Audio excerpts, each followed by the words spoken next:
հայկական ժամանակի մի լրատվամիջոց, որը ձերն է, հայկական ժամանակի այս հրապարակումը կարդալ։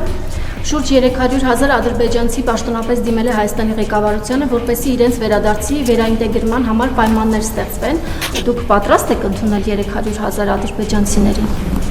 Գիտեք, ես տպավորություն ստացա, թե Ադրբեջանի լիազոր ներկայացուցիչ եմ խոսում, որովհետև ասում եք, պիտի ուղիղ պատասխանել այդ հարցին,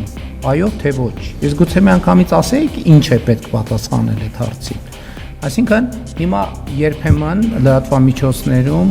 ձեզ հայտնի մեզ մեղադրում են պրո-ադրբեջանականության մեջ, բայց կներեք, այստեղ ներկա լրատվամիջոցների 60%-ը առավոտից իրիկուն ադրբեջանական եւ թուրքական նարատիվների լոբինգով զբաղված Հայաստանի Հանրապետություն։ Եվ քիչ առաջ դուք զբաղված եք ուղիղ դրանով։ Այդ թեմաները